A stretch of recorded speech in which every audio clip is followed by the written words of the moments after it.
แม่ให้ค้ำเพิ่นก็เป็นแม่ของข้าพเจ้านี่แหละเนาะข้าพเจ้าก็เป็นลูกเขยเพิ่นเนาะอยู่กินน้ำเพิ่นมานี่ก็หลายปีแล้ว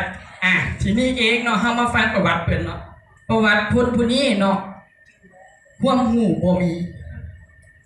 ประสบการณ์บ่มีเรียนจบแค่ป .3 แต่เพิ่นเองเคยไปใส่แรงงานอยู่ต่างประเทศ20กว่าปีเนาะหลังจากเพิ่นกลับมาอยู่ประเทศลาวพอดีมีกิฟต์ฟรีนเข้ามาหาเพิ่นแล้วเพิ่นก็ตัดสินใจเดินทางธุรกิจกิฟต์ฟรีนแค่ในระยะสั้นๆเพิ่นสามารถชนะตำแหน่งที่4ของวีนัมด้วยเงินรางวัล 50,000 บาทต่อมาอีกเพิ่นยังมาชนะ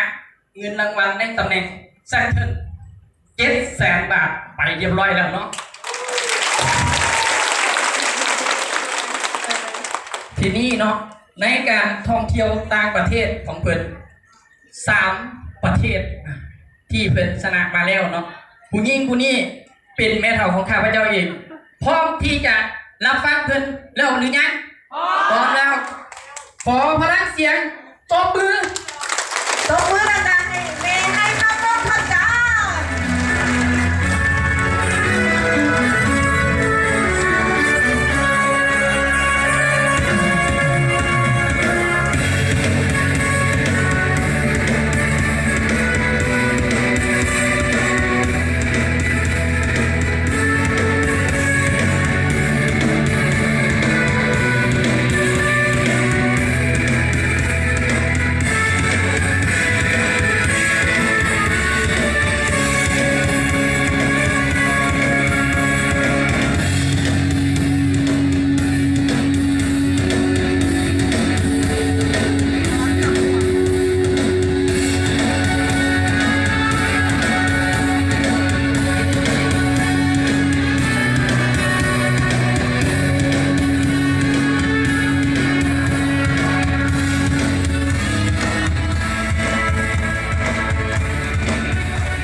เมื่อซ้ำใด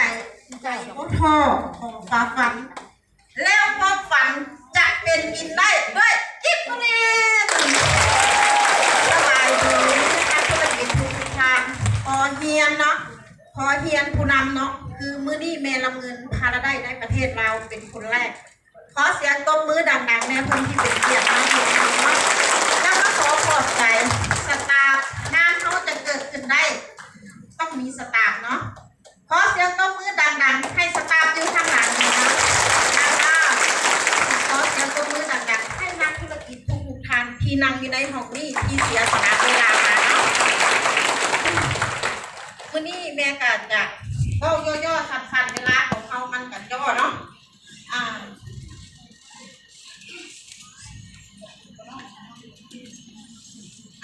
ทุกคนที่เข้ามาร่วมในธุรกิจก็ต้องมีผู้แนะนำแม่ก็เหมือนกันแม่ก็มีผู้แนะนำคือกันเนาะ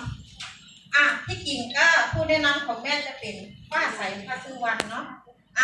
แล้วก็อาจารย์ศักดาโคพยัคฆ์อยู่ใต้สายงานของอาจารย์สนาพลสู้ถนอมขอเสียงตบมือดังๆให้เพื่อนโรงงานเขาก็ฮู้แล้วเนาะถ้าเขาจะทำธุรกิจอย่างเขาต้องฮู้จักโรงงานแล้วก็ความมั่นคงของโรงงานที่เขาจะลงทุนน้ำเพลินแค่180 บาทเป็นเจ้าของโรงงาน 8,000 กว่าล้านบาทเนาะ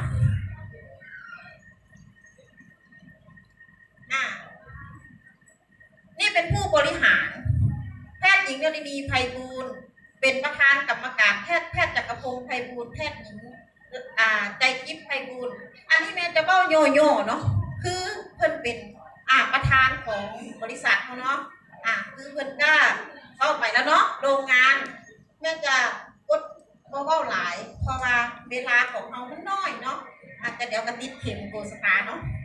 เดี๋ยวโรงงานห้องแลบห้องวิจัยแล้วก็ผลิตสินค้าแบบได้มาตรฐานสากลเนาะนี่ส่งออก40 กว่าประเทศรางวัลอยหลาย ๆคนเนี่ยสำคัญที่สุดที่เขาไป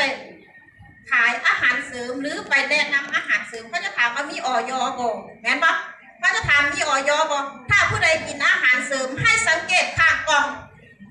สังเกตข้างกล่องถ้ามีออยตัวนี้ปลอดภัยกับสุขภาพของเราถ้าไม่มีออยตรงนี้ลูกอย่าซื้อกินเด้ออันตรายต่อสุขภาพเนาะขอโทษเนาะหลายคนก็อ้างตัวเองเป็นแม่ คือมันจะเป็นอะไรเนาะก็มีผู้ไว้สูงอายุก็เฮาน้อยนึงเนาะแล้วก็รางวัลเนี่ยหลายคนก็ถามมาบริษัทเจ้าเป็นหมอบ่นี่ก็หมอหลายคนไปหาหมอบ่เวลาเขาป่วยไปหาหมอเนาะ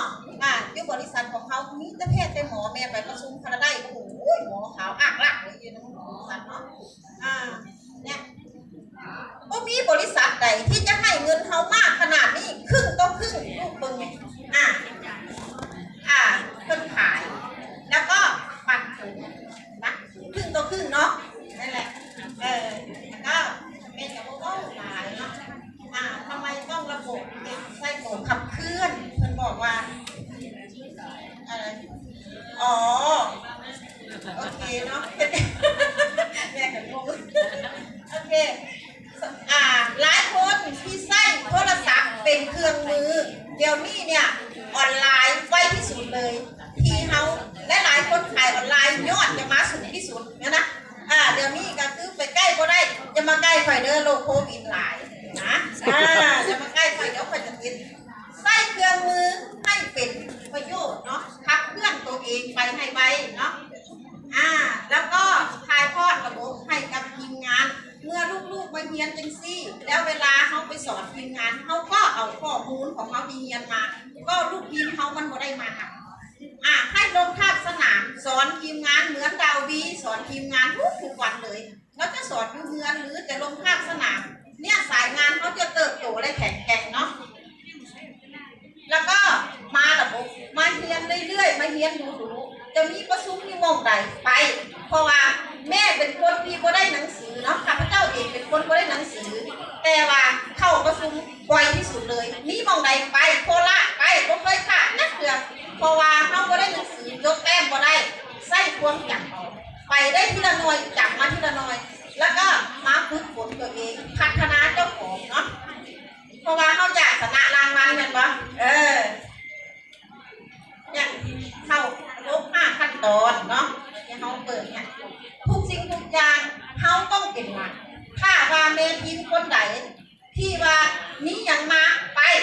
มีอย่างมาไปใครมาบอกว่าโอ้ตรงนี้ดีไปตรงนี้ดีไปลูกทีมผู้อยู่ข้างหลังเมื่อเมทีมพาลงลูกทีมกับลูกเนาะเนี่ยล่มทางหลังเลยแต่ถ้าว่าเขาเป็นคนถือยักษ์อยู่ตรงนี้ลูกทีมเขาถึงจะหลงไหลไปน้อยนึงเขาลูกกลับมามึงนี่ได้เงินหลายกว่ากลับมาลูกกลับมามันจะกลับมาลูกเขาเนาะขอให้ลูกยืนหยัดตัวเองไว้เนาะฝันต้องให้ยิ่งใหญ่แม่ก็มีฝันยิ่งใหญ่ฝันอยากได้บ้านเนาะฝันอยากได้รถเนี่ยเห็นปะฝันอยากเป็นที่สภาพการเงินและเวลาเนาะแม่ก็ได้เงินนะเนี่ยแล้วก็รายซื้อคือทรัพยากรของเขาเนาะเนี่ยเปิดเข้าไปเมื่อรายซื้อถ้าว่าเขาอยากชนะการแข่งขันถ้าว่าเขาอยากชนะท่องเที่ยวต่างประเทศต้องให้มีรายซื้อหลายที่สุดรายได้มันจะเพิ่มทวีขึ้นแล้วจะติดการท่องเที่ยวเหมือนกงกีวาว่าเนี่ยเพิ่นก็จะติดแบบนั้นเนาะต้องให้มีรายซื้อหลายรายซื้อเปรียบเหมือนทรัพยากรของเขาคือเขาจะคาดราคาบ่ได้ถ้าว่าเขาจะซื้อดินดอนต้นหญ้ามันคาดราคาเป็นบ่ตอนนี้เท่านี้ตอนนี้เท่านี้แต่รายซื้อของเขาเนี่ยมันคาดราคาบ่ได้เนาะมันเป็นทรัพยากรอันมีค่ามากหลายเนาะโอ้ยโรงงานถ้าเมื่อเขามีรายซื้อก็เหมือนบ้างเปล่าเงินทับคนเดียวได้บ่ได้เทสซี่มือ5คุณโกสตาร์ได้บ่ได้แต่เดือนที่2มาลงนะถ้าว่ามือใดมือหนึ่งเขาเก็บป่วยเขาส่งสินค้าบ่ได้คิดว่าลูกค้าของเขาเพิ่นจะไปซื้อน้ำคนอื่นบ่ไปเป็นบ่เพราะเขาส่งบ่ได้แต่ถ้าเขามีทีมงานล่ะเขาป่วยอยู่เมืองทีมงานบ่ได้ป่วยน้ำเขานี่ถ้าเขายังไปขายสินค้าเหมือน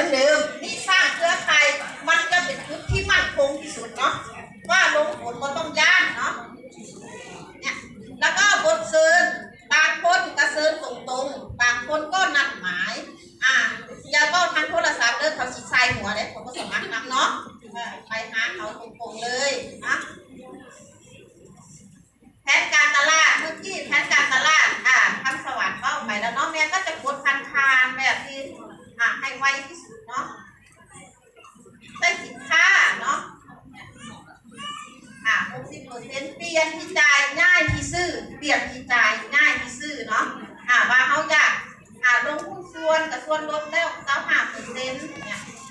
สร้างเครือข่ายที่แม่บอกสร้างเครือข่ายมั่นคงแล้วก็รายได้สูงที่สุดตามตำแหน่งที่เจ้าเนี่ยเพิ่นว่าเปลี่ยนที่จ่ายง่ายที่ซื้ออย่างมันสิ่งที่จำเป็นยาสีฟันแชมพูแปรงทุกอย่างเลยหรืออาหารเสริมเพื่อสุขภาพเนี่ยเขาก็สามารถใส่แล้วบอกต่อเนาะใส่แล้วบอกต่อญาติพี่น้องของเขาแหละสิ่งจำเป็นนั่นเองสิ่งจำเป็นที่ครอบครัวเขาต้องใส่ใจแต่ละเดือนแม่นบ่แต่ละเดือนเขาก็ไปเสียที่ซื้อในห้างโลตัสบิ๊กซีส่วนญาติพี่น้องเข้าไปถ้าส่วนญาติพี่น้องไปห้างบิ๊กซีหรือโลตัสยางข้ามทางรถต่ำปุ๊บเขาบาปเขาตายฟรีแต่ถ้าส่วนเขามาห้างกิฟฟรีนไปซื้อสินค้ากิฟฟรีนย่างข้ามทางไปรถต่ำปุ๊บ120,000ได้บุญนะยอดเนาะเนี่ยแม่มาคนเดียวอาหารเสริม5 กลุ่ม5 กลุ่มเนาะเขาจะเลือกเลยผู้ใดสวยๆงามๆเอาเครื่องสำอางไปอาหารเสริมเพื่อสุขภาพเนาะสินค้าทุกครัวเรือนอาหารการกินแล้วก็เกษตรผู้ชายน่ะเก่งที่สุดเลยเรื่องเกษตรอยากแนะนำเลยปุ๋ยหรือเครื่องกรองน้ำเนาะมันจะเป็นตัวที่คะแนนหนักที่สุดเลยเนาะปุ๋ยคะแนนก็เต็มดอกแต่ว่าเครื่องกรองน้ำสุดยอดนะถ้าเขาอยากทำธุรกิจ60%เขาต้องเข้าระบบคือจังลูกๆนี่แหละมาเรียนรู้เอาความรู้แล้วก็ไปพัฒนาเจ้าของประกันชีวิต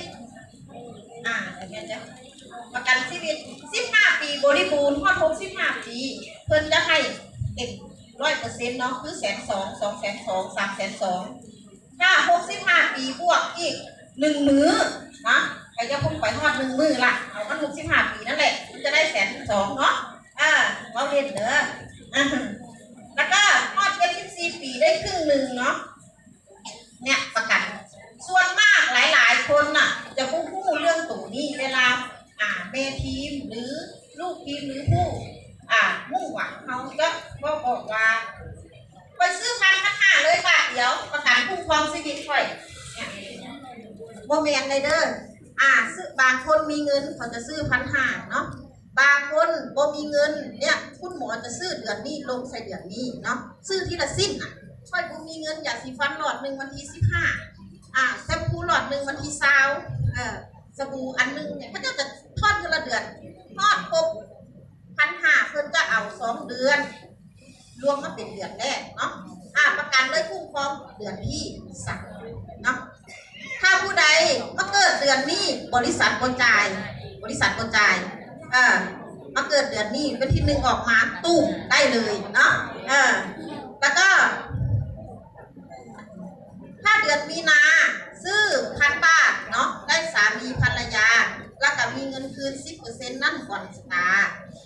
บริษัทคุ้มครอง2 คนเนาะมาคุ้มครองเดือนที่4เนาะเดือนที่4ถ้ามาเดือนที่3บ่ซื้อแม้แต่บาทเดียวเนาะบ่ซื้อแม้แต่บาทเดียวแล้วก็ประกันเดือนที่5ประกันจะบ่คุ้มครองเด้อถ้าว่าเฮากลับมาซื้อเดือนที่4ประกันก็เริ่มต้นใหม่เนาะมาคุ้มครองเดือนที่6เห็นนะนี่คือประกันชีวิตเวลาเฮาไปหาผู้มุ่งหวังเว้าให้ชัดเจนเพราะว่าแม่ไปเจอหลายที่สุดเลยว่าไม่ก็ซื้อเดือนนี้ตั้ง1,500เนาะ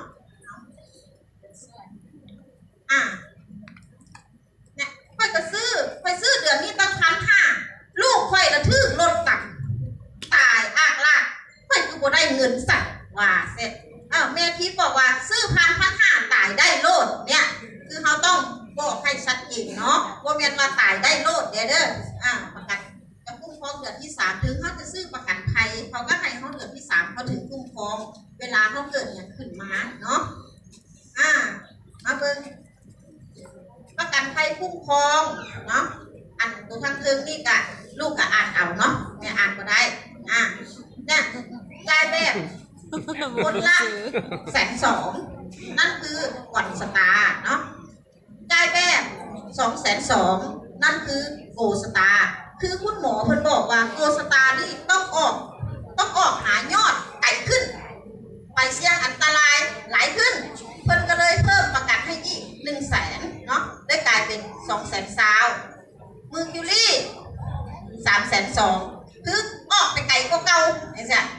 300,002เนาะพาราไดซ์802,000จะมีประกันอีกตัวหนึ่งมาเนาะเนี่ยจะจ่ายแบบตอนตะกอนคุณจ่ายให้1,302,000แต่เดี๋ยวนี้เป็น2,302,000เนาะจ่ายแบบเงินเดือน4ครั้งวันที่11เนาะ1เทื่อวันที่23 1เทื่อวันที่26นี่ตำแหน่งพาราไดซ์เนาะพาราไดซ์วันที่26แล้วก็วันที่3เนี่ยเงินเดือนหนึ่งจ่ายตั้ง4เทื่อลูกว่ากินบ่เบิดดอกเนาะ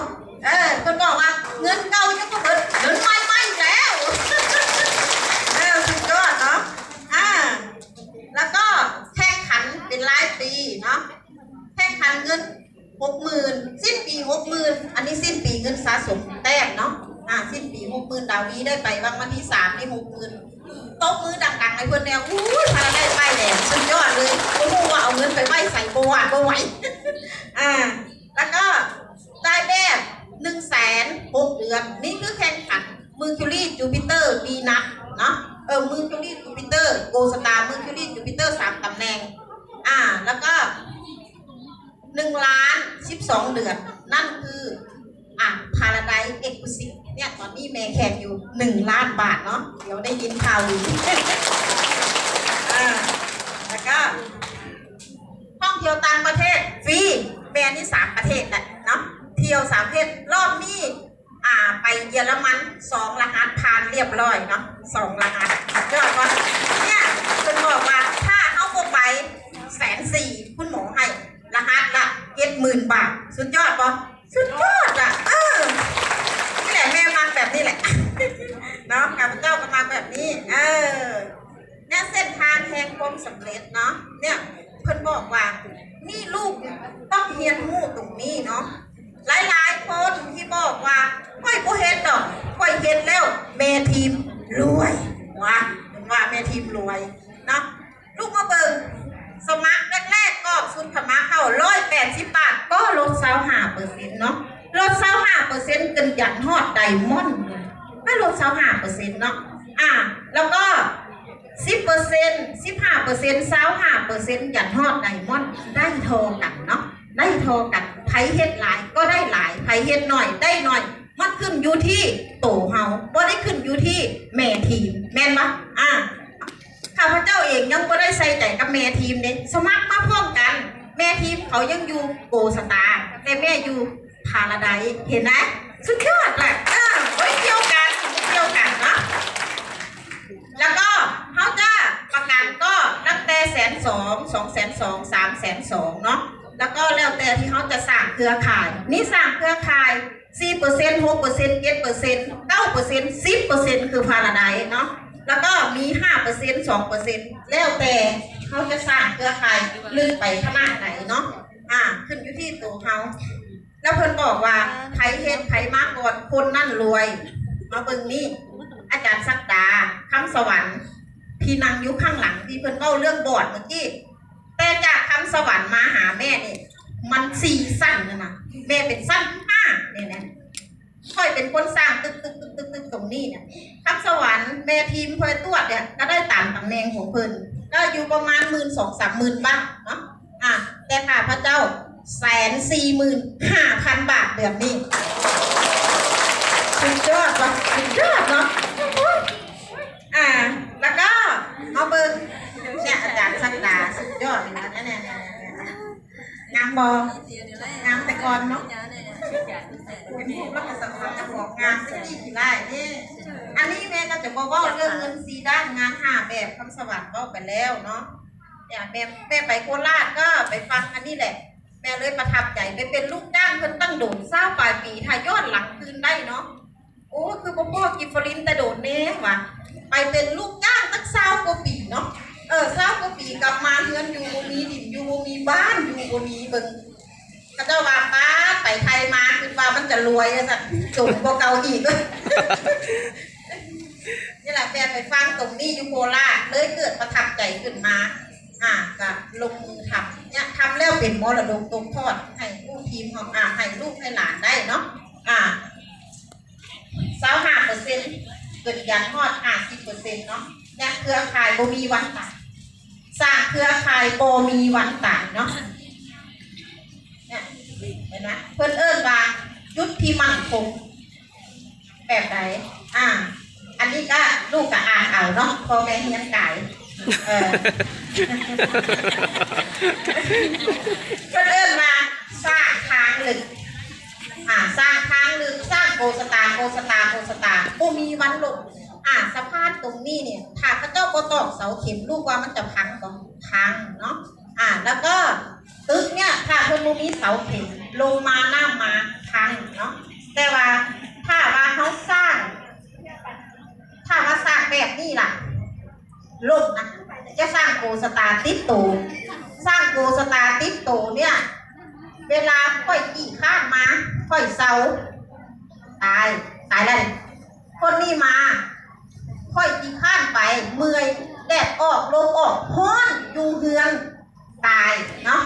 ให้สร้างแบบนี้เนี่ยสร้างแบบนี้ถ้าคนนี้ตายคนนี้ขึ้นมาถ้าคนนี้ตายคนนี้ขึ้นมาสร้างให้ได้ฮอด6 สั้นดึกลงไปเนี่ยมันคือมั่นคงของเราเนาะสวัสดิการนี่คือตายจริงใจจริงเนี่ยมาเบิ่งประกันของแม่ไปเฮ็ดอีหยังถึงจะได้ฮอด2 ล้านประกันจ่ายปีละ2 ล้านถ้าว่าเขาเกิดอุบัติเหตุล้มลงเข้าห้องหมอบริษัทจ่ายก็ตายเด้ก็ตายก็ได้มีดบาดเลือดออกไปห้องหมอจ่ายให้เบิร์ด2 ล้านเนี่ยปีหนึ่งปีละ2 ล้านถ้าตาย2,302,000ถูกต้องเนี่ยประกันพาราไดซ์เนี่ยประกันพาราไดซ์แล้วก็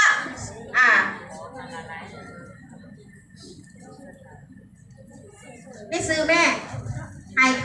ำคุณหมอเพิ่นตอนนั้นเฮ็ดบัตรไปท่องเที่ยวต่างประเทศพาสปอร์ตเนี่ยเพิ่นเอาเลขบัตรพาสปอร์ตเนาะอ่านก็ได้ดอกคู่แต่ว่าตัวเป็นคือว่าให้คำนี่เป็นพ่อเจ้าเนี่ยคำวงพระจันทร์ให้รหัสคู่เด้อคนละ2 ล้าน2,302,000ถ้าว่าเสียชีวิตทั้งคู่ลูกสบายตลอดเนาะยอดเนี่ยประกันลูกทีมเนี่ยอันนี้อยู่ปากเงิมผัวไม่ทำตายเนาะอยู่ปากเงิมกระพามาเอาประกัน120,000อันนี้เมียตายเป็นอยู่ไทยมั้งอันนี้ก็ผัวตายอันนี้60,000นี่เพิ่นได้74 ปีเนาะได้ครึ่งหนึ่งเนี่ยตายจริงอันนี้พิการตาบอดจ่าย96,000ตาบอดนะก็ทำตายเพิ่นกระจายมาตายแล้วยังจ่ายอีกอยู่ เนาะได้แล้วได้อีกเนาะเนี่ยประทับใจคนนี้ตอนแม่ไปติดเข็มให้แม่ทีมเป็นครูเพิ่นมาแซ่ประสบการณ์โอ้สุดยอดเลยเผาทานตัวดำปีเลยเนี่ยเป็นพาราได้ผัวถึงลมต่ำตายได้802,000ตอนนั้นได้802,000เนาะคุณหมอยังบ่ทันได้ยับให้เนี่ยตายจริงส่งจริง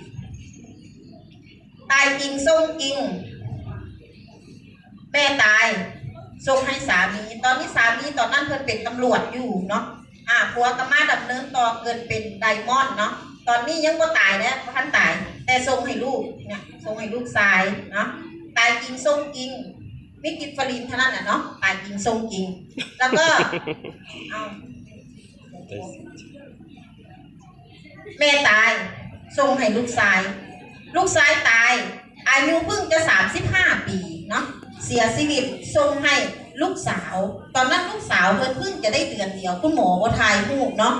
แต่ว่าตอนที่แม่เป็น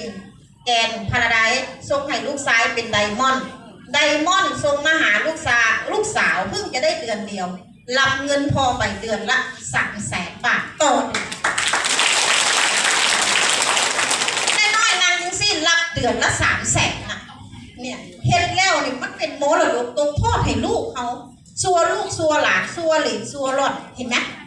แค่เขาก็ได้เห็นงานเลยนะเขานั่งน้อยนอนอยู่บ่อเขาได้เดือนละ300,000น่ะสุดยอดบ่ลูกสุดยอดเนาะโอ้โหเนี่ยการทำงานเพิ่นบอกว่าจะเป็นผู้บริโภคหรือจะเป็นทำงานอดิเรกหรือจะทำงานเป็นผู้บริหารเนาะถ้าเป็น เป็นผู้บริโภคตรงนี้เนี่ยเขาต้องดูแลเขาต้องดูแลใส่ใจข้าเจ้าว่า เดือนนี้ผู้บริโภคนะเดือนนี้ยาสีฟันเจ้าเบิดไปสบู่เจ้าเบิดละโบไปทักทายยื้ออย่างถามข่าวข้าเจ้าเนาะเขาต้องบริการข้าเจ้าอย่างดีนั่นคนที่ทำงานผู้บริโภคเนาะไส้หลักเขาจะรักษายอดประกันเขาแต่ละเดือนเนาะแต่คันถ้าคนที่ทำงานดิเรกซื้อบ้างไปบ้างหรือคนที่มีงานประจำอยู่ขอมืองานประจำคนที่ทำงานประจำขอเสียงตบมือดังๆให้เพื่อนเพราะว่าคนที่มีเรียกประจำเพชรเขาเอิ้นว่าเพชรงาน2กระเป๋าหนึ่งคืองานยิบรินให้ซื้อใส่ใจในครอบครัวค่าน้ำค่าไฟเงินเดือนเก็บธนาคารสุดยอดพระเจ้าว่าเป็นงานเป็นงานอดิเรกงานเสริมพอเวลาเขาอายุ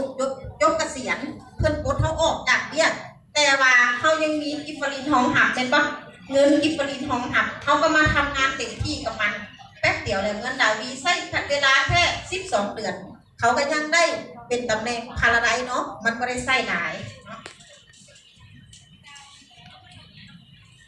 เป้าหมายทำธุรกิจเนาะเพิ่นบอกว่ามีรายซื้อ35 ถึง 50เนี่ยจะเป็นโกสตาร์แบบมั่นคงเป็นโกสตาร์แบบมั่นคงแบบไหนก็ถ้าว่าเขามีรายซื้อหลายๆเดือนนี้เขาเฮ็ดยอด 45,000 เป็นโกได้แต่เดือนหน้าเขาก็เฮ็ดยอด 45,000 ได้เนาะหรือ 60,000 ได้เพราะว่าเขามีสายงานคนที่ผู้เป็นบริโภคนี่แหละซื้อครอบครัวละพันครอบครัวละพัน10 ครอบครัวกับ10,000แล้วเป็นบ่นั่นแหละคันถามว่าฮอด50รายซื้อก็ตกไปอยู่กัน50,000เนาะหรือนัดหมายบทเซิร์นเนาะอันนี้แผนการตลาดใช้สินค้า 100% เนาะจะไปไวๆล่ะการลงมือทำจริงๆเนาะลงมือทำ2-5 ปีเนี่ยเห็นป่ะงามป่ะงามเนาะตอนนี้เมย์อยู่ไรอ้อยงามเนี่ยงามที่สุดเลยโตดำเป็นปีเลยอยู่ในป่าอ้อยเนาะเท่ากับเท่าเนี่ยอายุแค่43 ปีเนี่ยอยู่ที่ไรอ้อยนะเท่าเหมือนคนได้80 ปีเหมือนเลยเนี่ยแม่เป็นตัดอ้อยจังสิเป็นอาชีพอยู่20 กว่าปีอยู่ไรอ้อยเนาะออกมาโตดำปี๊ดนะเนี่ยแม่ก็มาเริ่มต้นไส้รถจากโคลาวไปทุกวันเนาะไปทุกวันเนี่ยมาต่อมาก็มาใส่สาเล้งพอได้เงิน60,000ก็กดมีกดสินโบเบิร์ตก็มาต่อสาเล้งมีอ้อน้ำท่วมก็ยังไปส่งเครื่องมันยังแลนได้แบบมันขึ้นสูงแล้วไปบ่ได้ออกมาอยู่บ้านของแสงมณี มานอนอยู่เงินแสงมณี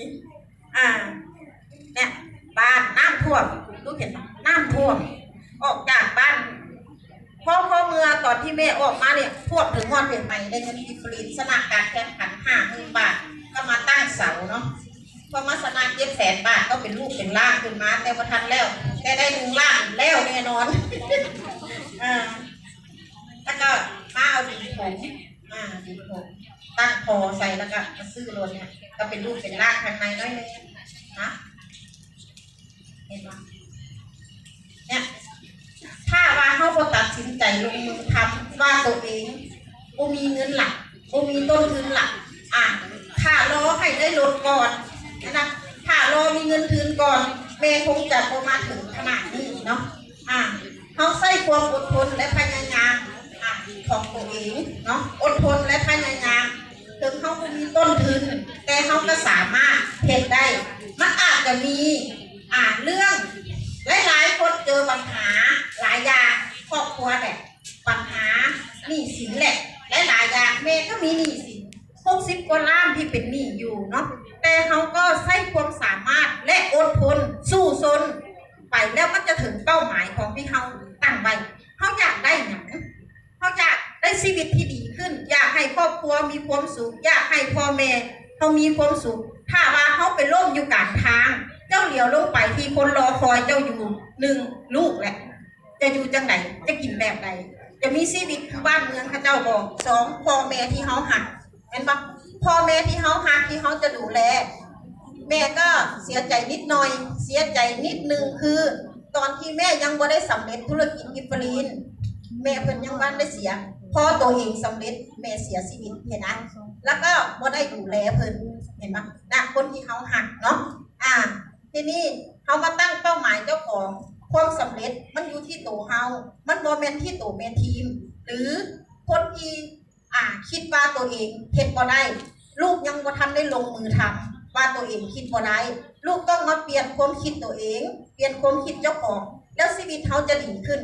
ค่อยเฮ็ดบ่ได้แหละหลายๆเทื่อแม่บอกว่าห้ามดูถูกตัวเองค่อยบ่งามคือเพิ่นแหละค่อยบ่รวยคือเพิ่นแหละค่อยบ่มีความรู้คือเพิ่นแหละค่อยไปบ่ได้แหละอย่าไปดูถูกเนาะเฮาเก่งที่สุดงามที่สุดเลิศที่สุดนะเลิศที่สุดเนาะ yes ค่อยเลิศที่สุดนะต้องให้กำลังใจตัวเองเนาะแล้วเขาจะสำเร็จแม่นบ่เนี่ยซื้อรถแล้วก็หลายๆที่แม่บอกว่าห่วงคุณน้อย2ตัวนี่หลานนี่เป็นหลานเนี่ยฮักที่สุดเลยเนี่ย2คนเนี่ยก็เฮ็ดมรดกไว้ให้เขานั่นแหละพ่อแม่เขาเจ้าซาเขาเจ้าถอดเขาเจ้าใหญ่แล้วเนาะหากินได้อยู่เนี่ยเงินเนาะโบนัสแล้วก็แม่ก็เฮ็ดยอดอันนี้120,000เหมือนบ่ค่าน้ำมันรถ5,600จังซี่กะดำๆจังซี่ก็120,000นะยี่ก็90,000 120,000ตลอดเนาะได้รับ60,000ก็2ข้าง3ข้างแล้วเนาะ3ข้างแล้วแล้วก็เนี่ยอีกครั้งหนึ่งตอนได้ครั้งแรกก็ให้กำลังใจตัวเองไปซื้อทองมาใส่แซะแล้วเพิ่นบอกว่าถ้าได้เงินโบนัสแล้วให้รางวัลเจ้าของเป็นเกิบก็ได้ตัวเองมาโอ้เกิบบ่ใส่ดอกเว้ยเอามันซอยทองนี่แหละบ่ใส่ก็เจ้าจะว่ามีเงินน้อยนึงให้กำลังใจเจ้าของเนี่ยตอนเมษนารางวัลที่4ของตำแหน่งวีนัทเนาะตอนนั้นแหละน้ำท่วมที่ออกมาข้างนอกมาเงินโดดดาวแสงมณีเพราะว่าอยากชนะรางวัลเนาะลุยเต็มที่กับมันแล้วเขาก็ชนะมันเองเนาะเขาก็ย่อท่อให้กับมันแล้วก็ต่อมาก็ชนะ700,000ในตำแหน่งแซกเทิลเนาะได้ขึ้นเวทีใหญ่เนี่ยเกียรติและศักดิ์ศรีขนาดว่าคนสาวให้สาวนาคนที่อยู่แบบบ่ฮู้หนังสือหนังหาเนาะบ่ฮู้บ่ได้เรียนจบปริญญาโทปริญญาเอกคือเพิ่นแต่ว่าคุณหมอให้เกียรติขึ้นรถเบิ่งโบกไม่โบกมือนี่สุดยอดเลยน่ะคุณหมอให้เกียรติที่สุดเลยเนาะขึ้นรถเนี่ยไปรับรางวัลคุณหมอให้เกียรติเนาะนี่ได้ลงเสร็จหนังสือขอบว่าแต่งตัวปาดารานะเขาแต่งให้หมดเลยโอเคไปไว้แล้วเนาะเนี่ยมันจะเปิดเวลาแล้วเนี่ยท่องเที่ยวเนี่ยท่องเที่ยวสิงคโปร์เบิ้งตอนนั้นแม่จุนเกิบอาจารย์สนาพจน์บอกว่าคนอะไรมาสั่นไปท่องเที่ยวแล้วมีใส่เกิบอีแตกวะมันดูนี้เนาะมันจุนเนาะใช่ไหมมันโปเกียวดอกลูกเนี่ยเห็นไหมเพื่อนไปทายรูปตรงไหนก็ไปนะเพื่อนแหละเนี่ยลุงเสื้อ2เอาสุดไป2สุดอยู่อาทิตย์นึงลูกคิดเอาคิดเอาเนาะเนี่ยตัวอย่างคือความสำเร็จแม่จะไปไวๆเด้อเนี่ยเคยเห็นนะโอเคเวลาแม่เบิดละหลายคนก็ได้เงินเนาะได้รถเนี่ยยินดีกับดาวดีออกรถแล้วในอีกทีมงานหนึ่งวันนี้เพิ่นก็มาเพิ่นก็ออกรถเนี่ยได้เงิน60,000ไปออกรถให้กำลังใจเจ้าของเนาะคำลาเนี่ยวันศุกร์เนี่ยคนนี้มาเร็วขนาดมาเร็วเลยตัวนี้ไปไวขนาดเลยแป๊บเดี๋ยวแซ่บทึ่นแล้วออกรถเหมือนกันนี่ไปเฮียนโคราชเนาะเนี่ยโอ้ยความสนุกสนานเนี่ยไปกับทีมเป็นทีมเห็นนะจัดประชุมกลุ่มย่อยเนี่ยลงมือทำจริงๆใช้สินค้าแล้วก็งานประดับเข็มโกสตาเนาะเนี่ยงานประดับเข็มวันนี้ก็จะมีเนาะแค่จะเอานี่ให้เบิ่งเนี่ยเฮ็ดแล้วเราได้เนี่ยเบิ่งวิดีโอตรงนี้เนาะนี่แม่ประทับใจขนาดเขาเฮ็ดเพื่อไผเสียงมีไหมเสียงก็เข้าเลยนี่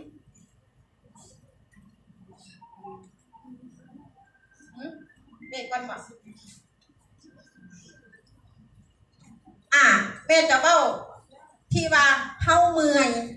เฮาอิดเฮาล้าเฮาเฮ็ดเพื่อไผเฮาเฮ็ดเพื่อไผเพื่อหยังแม่นบอกหลายคนท้อ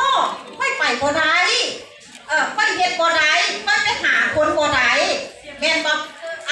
แล้วทุกวันนี้เขาหาเพื่อใครลูกมาเบิ่งคลิปวิดีโอตรงนี้เนาะมาเบิ่งต่างบ่ลูกโอเคปะแม่จับคนเด้อ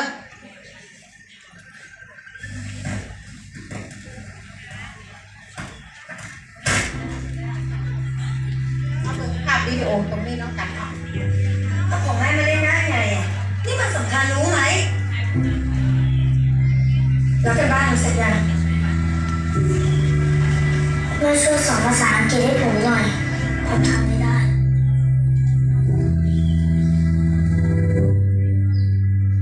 เอาไว้ก่อนแล้วกันนะแม่รีบ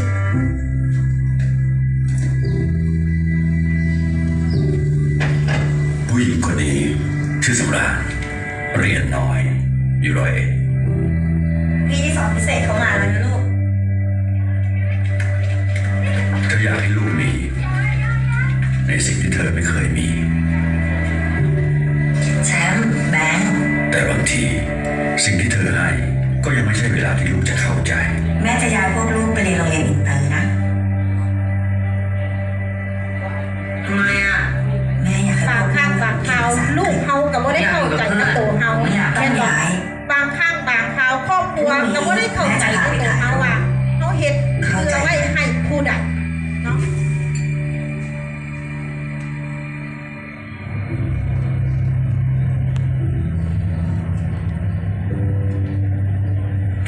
ร้านแชมป์เดี๋ยวพอถ่ายรูปเสร็จแล้วรอแม่อยู่ที่ร้านนะ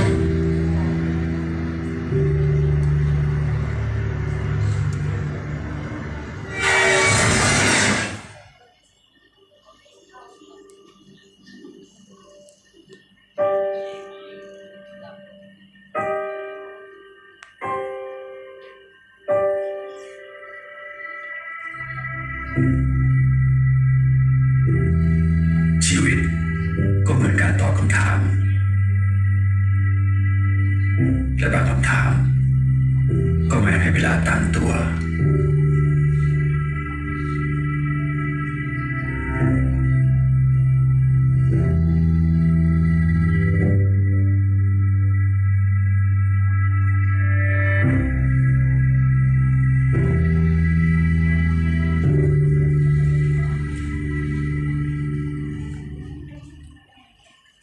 แต่สำหรับคุณสำราญ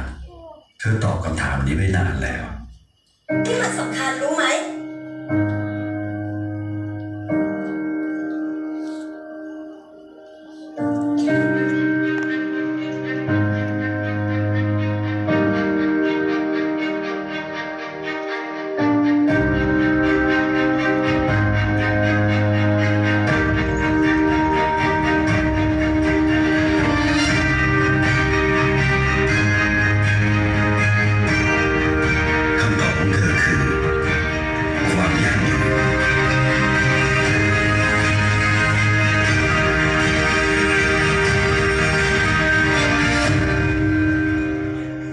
คุณสำราญได้เสียชีวิตไปแล้วกว่า8 ปี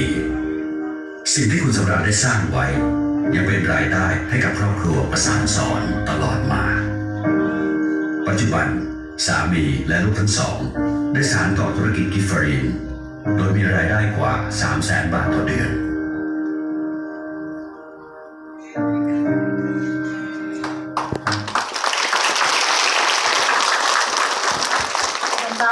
สุดยอดพอลูกเขาสร้างเพื่อลูกเพื่อให้ครอบครัวของเราดีขึ้นมรดกตกทอดหาลูกถึงว่าเขาจะสิ้นไปแล้วแต่เงินยังไหลเข้าหาเขาตลอดหลายคนที่บอกว่าเฮ็ดเพื่อหยังหลายคนบอกว่าค่อยเฮ็ดบ่ได้ดอกค่อยไปบ่ได้ดอกค่อยเฮ็ดหยังบ่ได้กิฟฟรีเขาตอบโจทย์นี่เฮ็ดเพื่อลูกและครอบครัวของเราให้ดีขึ้นแล้วก็ให้มีรายได้หลายขึ้นแม่พ่อลูกขอเสียงตบมือดังๆให้กิฟฟรีมาวันนี้แม่ก็ขอจะจบงานแล้วเนาะต่อไปนี้ก็จะมีงานประดับเข็มเนาะเวลาของแม่ก็เปิดแล้วเนาะแม่ก็ขอขอบใจนักธุรกิจทุกทางเนาะที่เสียสละเวลา มานั่งฟังเนาะเก็บข้อมูลให้ได้หลาย ๆ ที่สุดแล้วก็ไปพัฒนาตัวเองเห็นเพื่อลูกเพื่อหลานเพื่อชีวิตลูกเขาต่อไปเนาะขอขอบใจนะลูกเนาะโดยขอพนักเสียงตบมือดังๆให้แม่ให้ครับอีกเพื่อหนึ่ง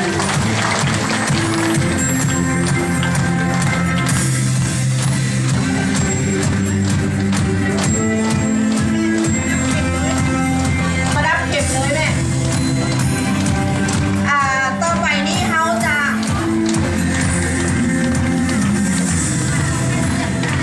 โดยขอเชิญพาราไดซ์เมย์รับเงินมารับเข็มอ๋อเนาะขอโทษประกาศผิดเนาะ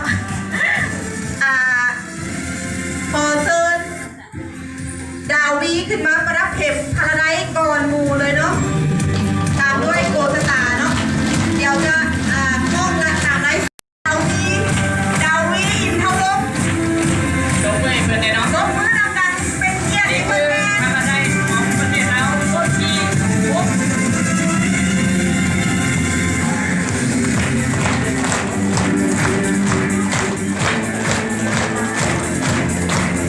ผู้ใดยกมือดังๆจะได้เป็นพาราไดซ์ทุกคนเด้อ นี่บ้านี่สาวคนสวยน้อยกลายเป็นพาราไดซ์ไปแล้วเนาะในระยะสั้น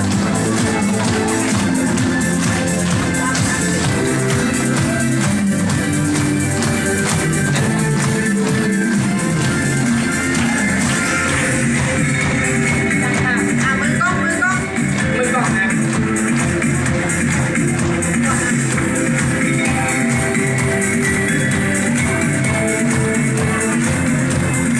โอเค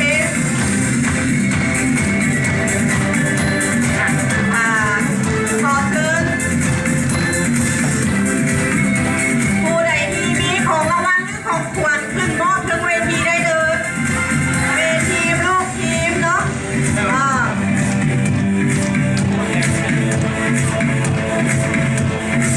เดี๋ยวเขาจะมอบ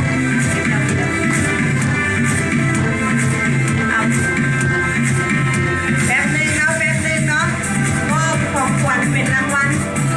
ให้กำลังใจกัน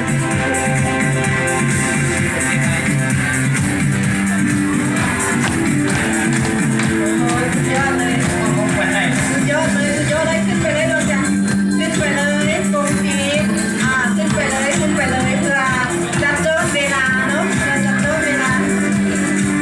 เป็นในเลยเนาะเป็นไปนะก็ต้องของขวัญกับเพื่อนเลยหรือบอก แล้วรายชื่อต่อไปนี้พวกทานที่มีรายชื่อเกี่ยมโตมาทางนี้เด้อมาข้างขวามือเลยผู้ใดชื่อโกสตาร์เริ่มจากสีส่วนนางอ้วนมาขวามือได้เลยเพื่อลำเลียงคือขึ้นมาทับเข็มโกสตาร์พ่อแม่จะไปขอมอบสิลุงเนาะโกสตาร์ไปประดับเข็มขึ้นเบื้องนั้นลงเบื้องนี้เนาะมาเอทีมาให้ของขวัญของรางวัลกับพี่เด้อสีทวนนางอ้วนพ่อประดับเข็มโกสตาร์นางลีนางแตกโกสตาร์สายแก้วโกสตาร์ มาทางนี้เด้อมายืนต่อยพวกด้านนี้ เยี่ยมเลยเนาะเราจะจัดกันมาเบื้องนั้นมาเพื่อนนี้เด้อ โคตตา สายแก้ว คุณยังขึ้นโคตตามาเพื่อนนี้เด้อ ตัวล่อเนาะ มาดีกว่านะ พิษพนม ยืน แม่ ยืนลอย พิษพนมเยี่ยมมาเรียนกันเลยเนาะเพื่อโกเสียเวลา ก็แถวไปเนี่ยเป็น นั่งดวงดาว กันเนาะ โกสตาร์ แถว แล้วก็โจว่า เพื่อนจะ โกสตาร์ไปเรียนแถวน้ำเพลินเลยเด้อนางแก้วโกสตาร์ทองเหรียญโกสตาร์ลีมั่วโกสตาร์มะนีวอนโกสตาร์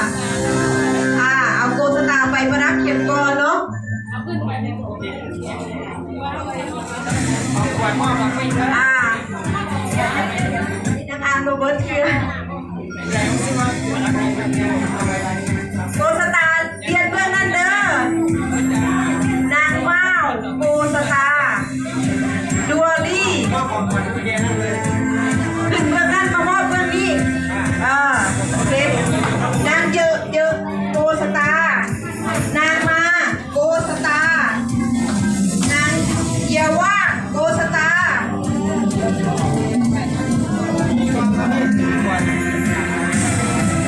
โอเคในโกสตามายืน โกสตาร์นางลียาโกสตาร์ยัวลี่โกสตาร์ เป็นดูนี่เป็นตัวนี้ นางวรดาโกสตาร์นางไมมัวลี่ไมมัววี่โกสตาร์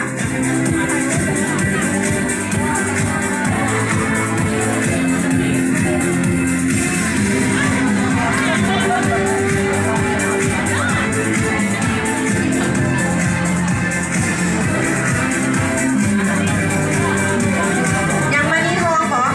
มานีทองโกสตาร์เด้อมานีทองโกสตาร์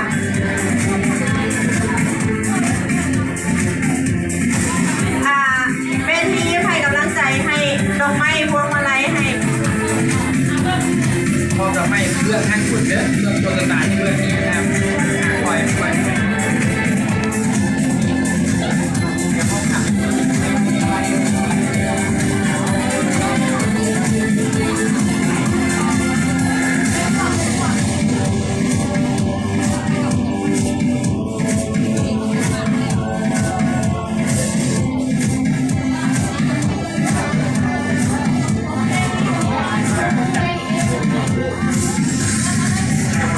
ไล่คือต่อไปมือคิวรี่เกี่ยมเด้อมือคิวรี่ ตำแหน่งมือคิวรี่นะ ตำแหน่งมือคิวรี่ผู้ใด เตรียมตัวเลยนะ คิวรี่ ผู้ใดที่รู้โตเจ้าของนี่นะครับตำแหน่งมือคิวรี่เนาะ ลี ผู้ใดเป็นตำแหน่งมือวัน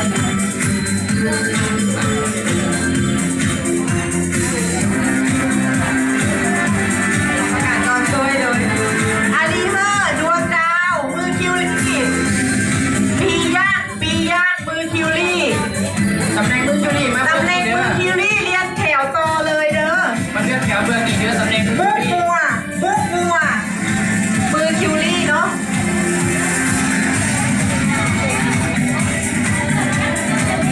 มีจักรพงศ์ มือคิวรี่มณีนุชปินทองมณีนุชปินทองรัศมีมือคิวรี่ มือคิวรี่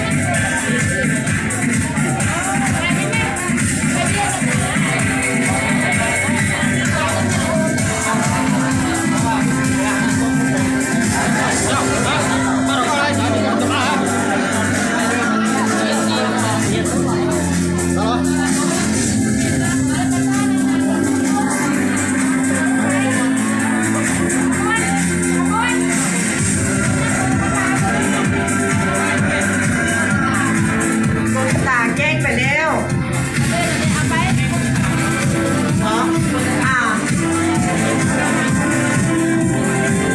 โกสตามีอีกวงวันเพื่อนเรามีอีกวงวันเด้อโกสตาขึ้นไปเลยโกสตามือคิวรี่ต่อไป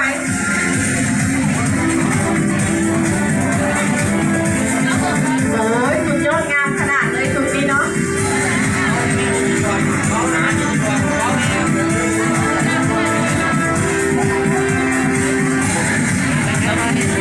ตำแหน่งมือคิวรี่เนาะต่อตำแหน่งที่ต่อที่มือถ่ายเนาะตำแหน่งมือคิวรี่เดินจะเทียบแถวไปดู เรียนขึ้นไปเลยเรียนขึ้นไปเลยมือคิวรี่มือคิวรี่ อันนี้ตำแหน่งมือคิวรี่ได้ดีเด้อ มือคิวรี่เด้อ ตำแหน่งโกสตาไปหมดแล้วเนาะที่นี่ตำแหน่งมือคิวรี่ มือคิวรี่ต่อด้วยจูปิเตอร์ ดูพิเตอร์ เรียนกันเลยจูปิเตอร์ นางปัจจัยลี่ เพลงคูโตประกาศชื่อเลย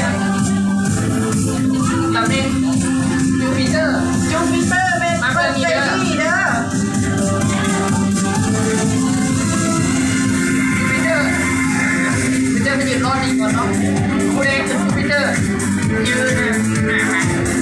ใครรู้สึกว่าเป็นตำแหน่งใดจือตำแหน่งตัวเองแล้วขึ้นไปเรียน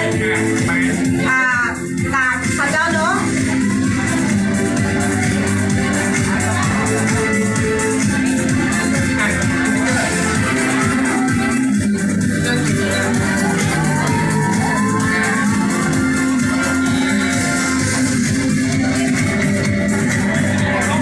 เดี๋ยวเราจะไปทายคู่กันเด้อไปทายคู่กันโอเคจูปิเตอร์มีปาเจลี่คนเดียวเนาะปาเจลี่ตามด้วยตำแหน่งวีนัสนี่คงจีวันศุกร์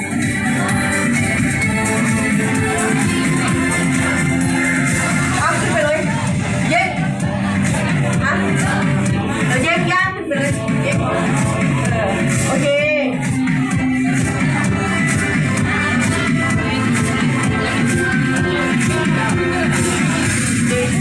จูปิเตอร์คัมมีเยียยาจันทีเย้ย่างเนาะไปเลย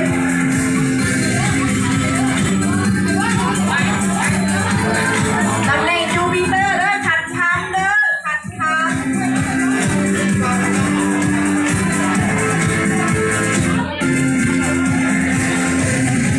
โอ้สุดยอดเลยสุดยอดเลยขัดคำคำมีเยี่ยยางจันทีเยี่ยยางเนาะ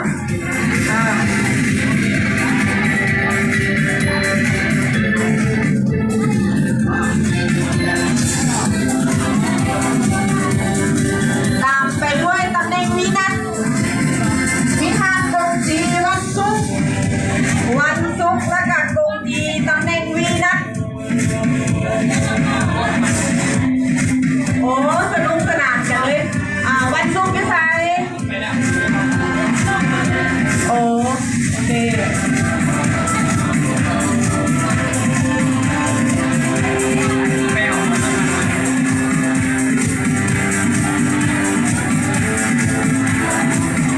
อบระบองผู้ใดยังก็ได้ขึ้นปรับเข็มโกนตายกมือขึ้นเนาะ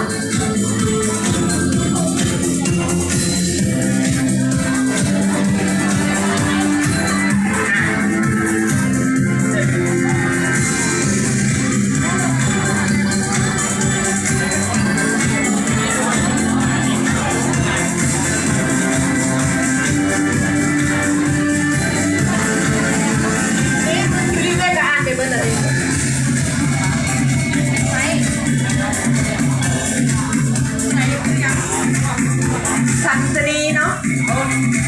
มือคิวรี่สันสดีประกาศในอีกแค่นึงก็ได้เนาะคือสันสดีขึ้นมาครับเข็มมือคิวรี่เนาะ โอเคนะ สันสดี พิธีกรยิงมาครับเลย